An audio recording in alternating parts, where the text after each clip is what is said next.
नमस्कार, बहुत स्वागत है आपका। मैं हूं आपके साथ सुमित शर्मा। किसकी बनेगी शहर की सरकार, ये कल पता चल जाएगा, क्योंकि कल मतगणना का दिन है। काउंटिंग का काउंटडाउन शुरू हो चुका है। 30 सितंबर को यानी कि कल शहर की सरकार के लिए मतगणना होगी। 40 नगरीय निकायों में मतगणना है। 18 जिलों की 40 नगरीय निकायों के लिए मतगणना है। मतगणना के लिए सुरक्षा के पुख्ता इंतजाम भी किए गए हैं। 27 सितंबर को मतदान हुआ था, वोटिंग हुई थी और 72% से ज्यादा मतदान हुआ था।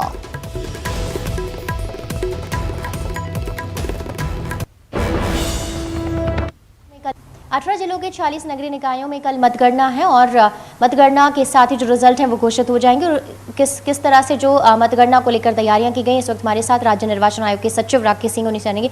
सर, मतदान हो चुका है, कल मतगणना का दिन है, सुबह 9 बजे से शुरू होगी, क्या तैयारियां हैं मतगणना को लेकर? कल जो हमारे 36 नगरीय निकाय हैं, 46 नगरीय निकाय हैं, तो इनकी मतगणना कल सुबह है और तैयारियां पूरी हैं। कर्मचारियों के प्रशिक्षण हो चुके हैं। जो मतगणना हॉल हैं उनकी तैयारियां हैं और सभी तरीके से 9 बजे से प्रारंभ होंगे। पहले डाक मतपत्र जहां डाले गए होंगे, यद्यपि अधिकांश नगरीय निकायों में कर्मचारी बाहर के लगे हैं नगरीय क्षेत्र से, तो डाक मतपत्रों की संख्या बहुत कम होगी। जो EDC, action duty ballot EDB कहते हैं, वो कम होंगी। और कुछ निकाय जैसे हमारे जो नगर पंचायतें हैं, छोटे निकाय हैं, नगर परिषदें हैं, वहाँ तो मतदान केंद्र 15 हैं या 20 हैं, तो 1 या 2 राउंडों में वो समाप्त हो जाएगी। तो हमको ऐसा लगता है कि जो प्रथम परिणाम हैं औपचारिक रूप से वो 11 बजे तक आ जाने चाहिए और बहुत ही जल्दी ये मतगणना समाप्त होगी। और हमारी सभी तरह की तैयारियां हैं और इस पूरे जो 46 नगरीय निकाय हैं, जिसमें नगर पालिका हैं और नगर परिषदें भी हैं, तो 29 नगर परिषद हैं और 17 नगर पालिकाएँ हैं। कुछ जिला स्तर के नगरीय निकाय हैं, जैसे शहडोल है, मंडला है, डिंडोरी है, अलीराजपुर है, झाबुआ है। कुछ अन्य नगर पालिकाएँ जैसे सारणी है, नेपा नगर है, बड़ी हैं। इसमें लगभग 4000 से अधिक कर्मचारी इस सारे काम में लगेंगे। कर्मचारी अधिकारी आदि हैं, उसमें आधे 1 घंटे ज़्यादा लगेगा। उसमें 1-2 राउंड ज़्यादा होंगे। तो ये मॉनिटरिंग कैसे होगी? हमने एक कंट्रोल रूम बनाया है जो पूरा यहाँ सुबह से ही वहाँ से समाचार लेते रहेंगे और अपडेट लेते रहेंगे और जैसे जैसे परिणाम आएंगे हम सब लोगों के बीच बताते रहेंगे उसको। तो सुबह 9 बजे से जो मतगणना है वो शुरू होगी और उम्मीद यही की जा रही है कि 11 बजे तक जो तस्वीर है वो पूरी तरह से साफ हो जाएगी, क्योंकि जो नगर परिषद हैं उसमें जल्द से जल्द जो रिजल्ट हैं ईवीएम के जरिए घोषित हो जाएंगे और जो 4 से 5 बड़े नगर पालिका हैं वहाँ पर 12 से 1 बजे तक जो परिणाम है वो घोषित हो जाएंगे और पूरे 18 जिलों के 40 नगरीय निकायों की कल जो तस्वीर है वो पूरी तरह से साफ हो जाएगी। और मतगणना को लेकर राज्य निर्वाचन आयोग की तरफ से तमाम जो तैयारियां हैं वो पुख्ता कर ली गई हैं। कैमरामैन मनीष सिंह के साथ रंजना दुबे, न्यूज़ 18 भोपाल। तो कल काउंटिंग का दिन है। काउंटिंग की जाएगी, सुबह 9 बजे से काउंटिंग शुरू हो जाएगी और तमाम तैयारियां पूरी हैं।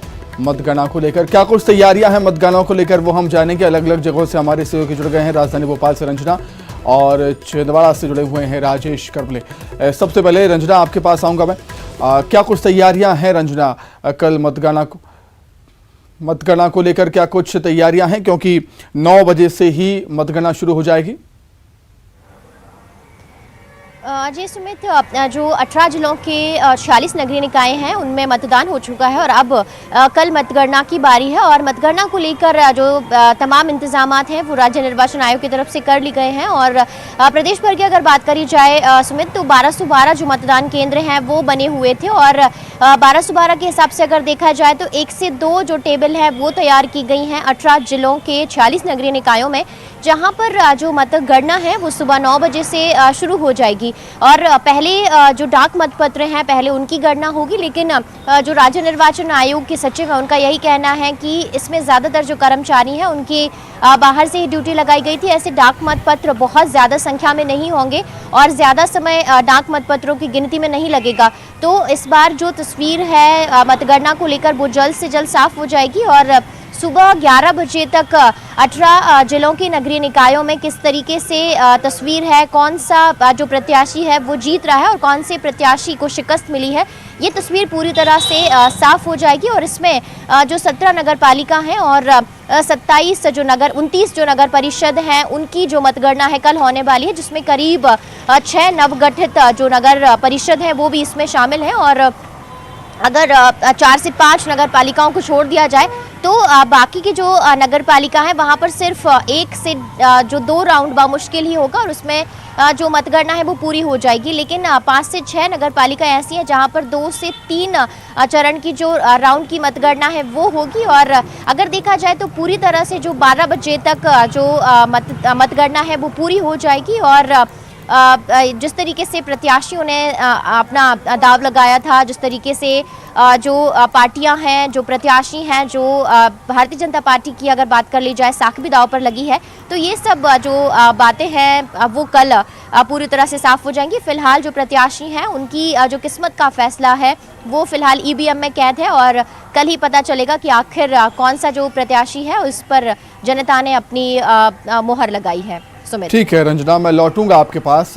छिंदवाड़ा में क्या कुछ तैयारियां हैं वो हम जान लेते हैं। छिंदवाड़ा से राजेश करमेले हमारे साथ जुड़े हुए हैं। राजेश, छिंदवाड़ा में भी काफ़ी अच्छी वोटिंग हुई, लेकिन अब रिजल्ट की बारी है। क्या कुछ तैयारियां हैं कल के दिन को लेकर, रिजल्ट को लेकर?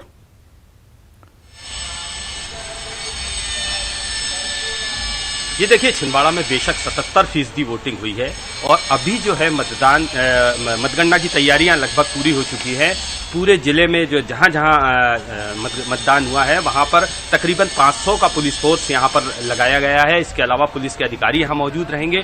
सारी व्यवस्थाएं पूरी कर दी गई है। प्रशासन ने भी अलग अलग तरीके से कर्मचारी और अधिकारियों की ड्यूटी लगा दी है। प्रशिक्षण पूरा हो चुका है। हमारी पुलिस अधीक्षक से बात हुई थी, उनका कहना है कि सुरक्षा के माकूल प्रबंध किए गए हैं। अलग अलग जगह पर बड़े बड़े मतलब डीएसपी रैंक के और टीआई रैंक के अधिकारियों को नियुक्त किया गया है ताकि किसी तरह की गड़बड़ियों की आशंका को समाप्त किया जा सके।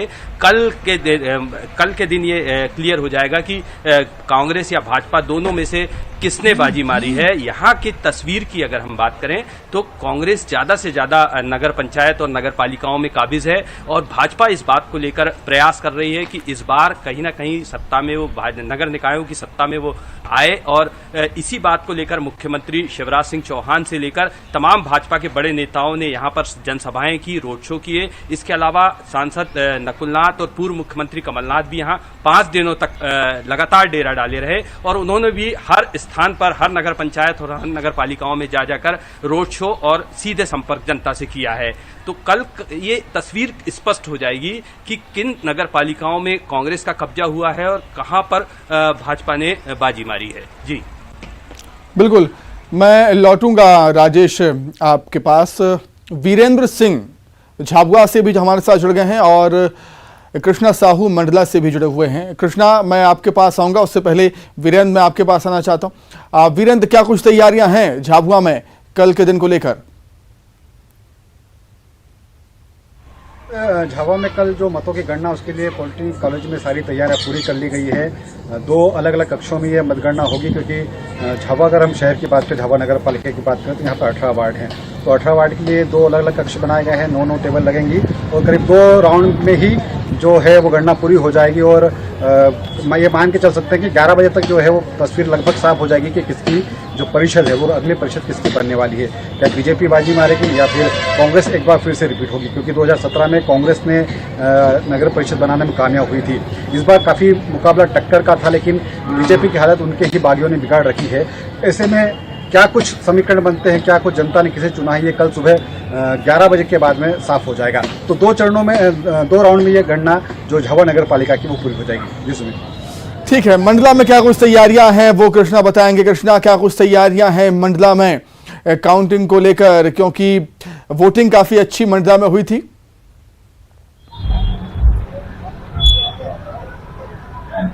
बिल्कुल सुमित, बताना चाहूंगा कि मतदान बहुत अच्छा हुआ था। मंडला में करीब 78% के आसपास हुआ था मतदान और रिजल्ट आने वाले हैं। इसको लेकर जिला प्रशासन ने पूरी तैयारियां कर ली हैं।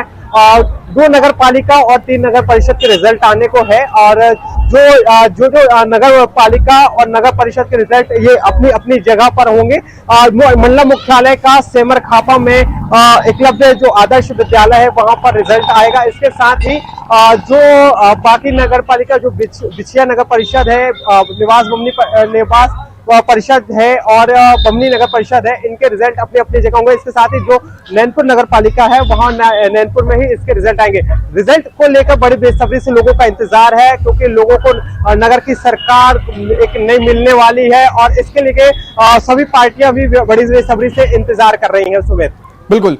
रंजना, एक सवाल मेरा आपसे ये है कि जो 72% मतदान हुआ है वो काफी अच्छा माना जाता है और इस बम्पर वोटिंग को चाहे बीजेपी हो या कांग्रेस हो अपने अपने पक्ष में बता रहे हैं, तो बम्पर वोटिंग पर भी सियासत इस समय हम देख रहे हैं। रंजना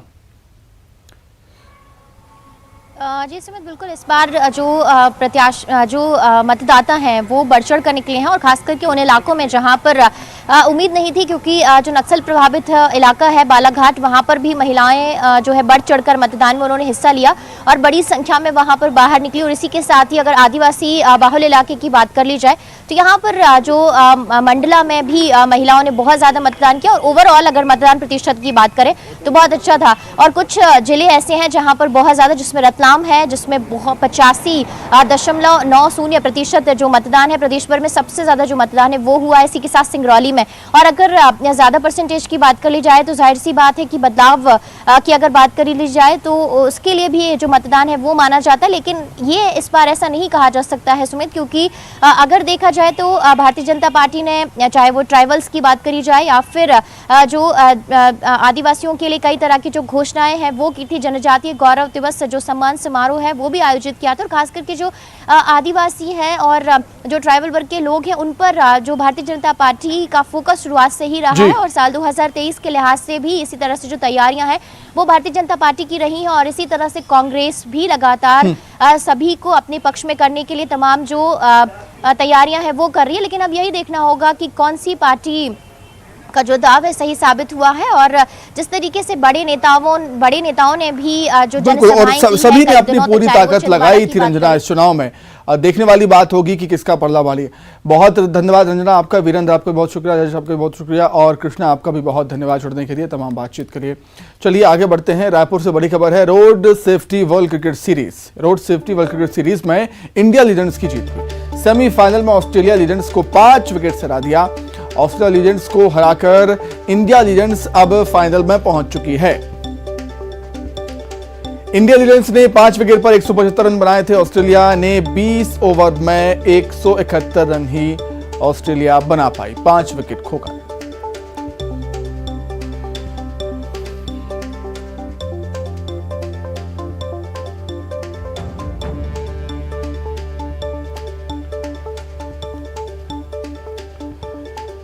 तो ऑस्ट्रेलिया ने पहले बल्लेबाजी करते हुए 20 ओवर में 171 रन बनाए थे और इंडिया लीजेंड्स ने रन को चेस करते हुए 175 रन बनाए 5 विकेट खोकर।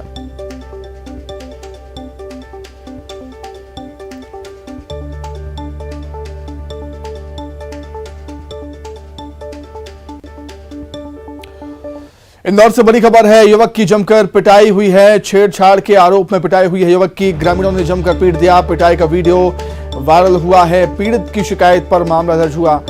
कलारिया गांव की घटना है। मामले की जांच में पुलिस जुटी हुई है। इंदौर से बड़ी खबर आपको बता रहे हैं, युवक की जमकर पिटाई हुई। छेड़छाड़ के आरोप में युवक की पिटाई कर दी गई। ग्रामीणों ने जमकर पीट दिया युवक को और पिटाई का वीडियो अब सोशल मीडिया पर वायरल हो रहा है। पीड़ित की शिकायत पर मामला दर्ज हुआ है। कलारिया गांव की घटना, मामले की जांच में पुलिस जुटी हुई।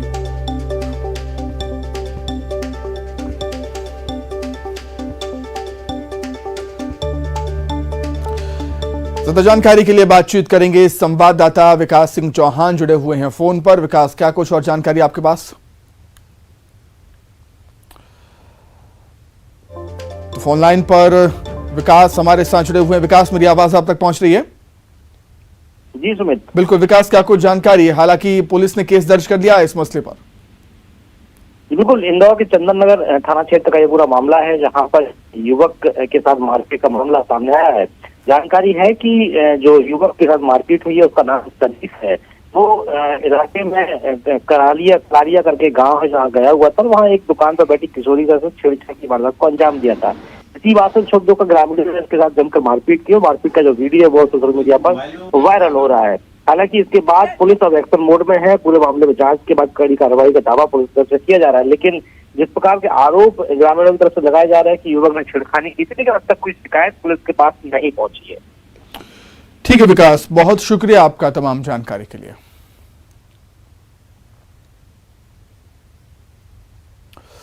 कल भोपाल के लाल परेड ग्राउंड में मेधावी विद्यार्थी सम्मान समारोह आयोजित हो रहे हैं, जिसमें मुख्यमंत्री शिवराज सिंह चौहान प्रतिभावान छात्र छात्राओं को सम्मानित करेंगे। 12वीं में 75% और इससे अधिक अंक लाने वाले छात्रों को लैपटॉप की राशि दी जाएगी। प्रदेश भर के 91,000 से अधिक छात्र छात्राओं को लैपटॉप की राशि दी जाएगी।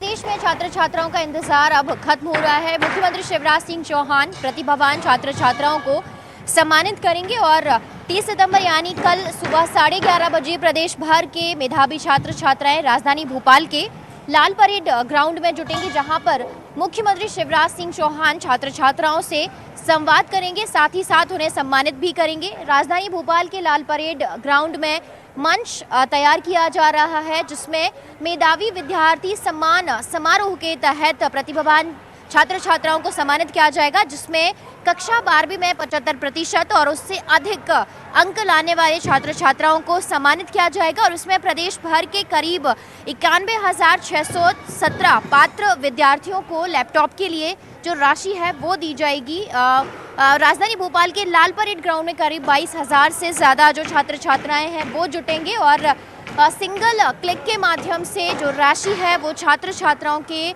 अकाउंट में ट्रांसफ़र की जाएगी। हालांकि 2 सालों से जो कार्यक्रम है वो आयोजित नहीं हो सका था, क्योंकि कोविड का संक्रमण था और परीक्षा आयोजित नहीं हुई थी। छात्र छात्राओं को जो जनरल प्रमोशन है वो दिया गया था, लेकिन अब ये जो भव्य समारोह है वो आयोजित होने जा रहा है, जिसमें खुद मुख्यमंत्री शिवराज सिंह चौहान छात्र छात्राओं को लैपटॉप के लिए राशि वितरित करेंगे। तो वहीं दूसरी तरफ स्कूल शिक्षा मंत्री इंदर सिंह परमार भी इस कार्यक्रम में शामिल रहेंगे। तो छात्र छात्राओं के साथ भविष्य को लेकर जो संवाद है वो भी मुख्यमंत्री शिवराज सिंह चौहान करेंगे। कैमरामैन मनीष सेंगर के साथ रंजना दुबे, न्यूज़ 18 भोपाल। खबर भोपाल से है। बीजेपी ने मिशन 2023 के लिए कमर कस ली है। मांडू में प्रशिक्षण वर्ग के मुद्दे पर तय किए गए हैं और इन मुद्दों में धर्मांतरण जैसे आदिवासी संगठन पीएफआई सहित अन्य चुनौतियों से निपटने के लिए कार्यकर्ताओं को प्रशिक्षित किया जाएगा। खबर है कि प्रशिक्षण के लिए मांडू में 7 से 9 अक्टूबर तक बीजेपी के कार्यकर्ताओं का जुटान होगा। उन्हें बूथ और सोशल मीडिया मैनेजमेंट की ट्रेनिंग दी जाएगी। सीएम, प्रदेश प्रभारी, प्रदेश अध्यक्ष समेत दिग्गज नेता रहेंगे।